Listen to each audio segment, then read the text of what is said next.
Who knew driving in Uganda was a talent?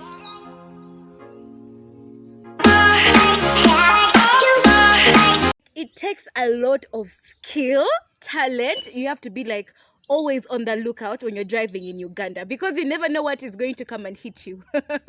And welcome back to my YouTube channel. My name is Arinator Hannah, and this is the bottom of it. It's basically a channel that is an extension of my already existing blog where I write about different experiences that have happened to me and things that are really happening around me and my country. So today we are talking about driving in Uganda. Did you know driving in Uganda is a talent? Let me give you an example of some of the scenarios I've come across while on the road. So there was this time on one narrow road, we were driving back home from work with my parents, and then there was this driver driving just right in front of us, and he was driving really slowly. So we thought maybe he's a learner, so maybe let's indicate and overtake him. So we indicate, and as we are trying to overtake the guy, he increases his speed. So we're like, oh, okay, maybe he's realized he's driving really slow, so he's going to increase his speed, and we're going to move faster. So he increases his speed, and we're like, okay. A few seconds later, he reduces his speed again. We're like, okay, fine. We try to overtake him. He goes the same direction we're trying to overtake from, and it was a cycle over and over again. And we're like, okay, he doesn't want us to overtake, but at the same time he doesn't want to slow, he doesn't want to speed up his driving speed. And then another scenario, there was this truck, an empty truck, driving at a very high speed from the opposite lane. Like there are two lanes, and he was driving on, it was actually a one way. Yes, it was a one way, and he was driving the opposite direction of the one way at a very high speed. For the very first time, I saw a truck literally flying in mid-air. And I'm not exaggerating. So we're like, okay, there's so many funny things happening on Ugandan roads, and I'm asking myself why. Because people always take these driver's tests. People always before getting your driver's permit, you have to do a driver's test. People go for driving schools. So why exactly is this happening? So I was talking to a friend of mine, and they were telling me that people even actually bribe when they're going for this driver's test. People actually pay money just to pass the test. They don't even sit into the car. All they do is pay money, have these drivers, these driving schools write for them a paper that says, okay, they have gone through, they have done it correctly and all that. And I was like, honestly, have we reached to an extent of bribing even the smallest things? We are now bribing for driving tests. Very soon we shall be bribing to cut the line in the supermarket. It's just getting really intense, and people are getting so scared to an extent of they are putting guards even on the smallest cars.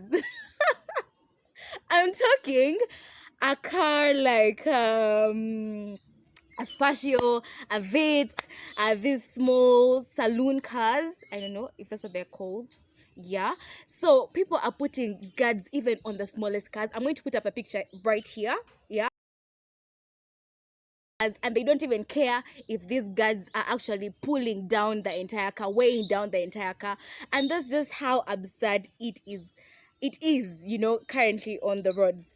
So it still goes back to you as an individual, you as a person driving on the roads. Even though they put 100 traffic police officers on the roads, even though they put traffic lights on every station on the road, it still goes back to you as an individual. It still goes back to me as an individual to be responsible on the road. So guys, let's please be responsible on the roads. Drive like you are not the only person on the road. And especially when you're late for work, people normally wake up late, and then they want to go on the road and drive at the higher speed, use the wrong lanes. Why go through all that hassle?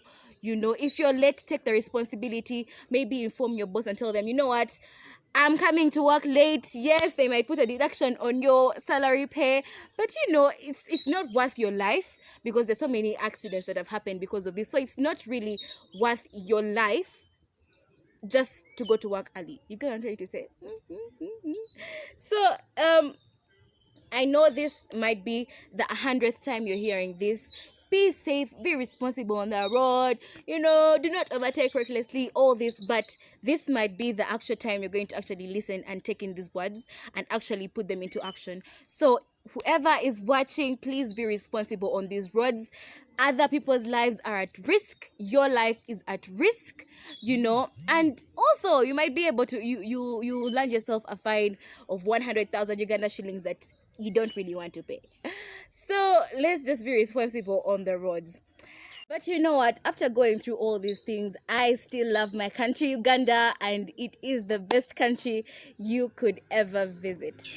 But we do have our, you know, our cons. That's the word. Yeah. We do have our pros and cons as a country. But, oh Uganda, may God uphold thee. Amen. Amen. If you want to find out the full story of this article I wrote, the link is down in the description box.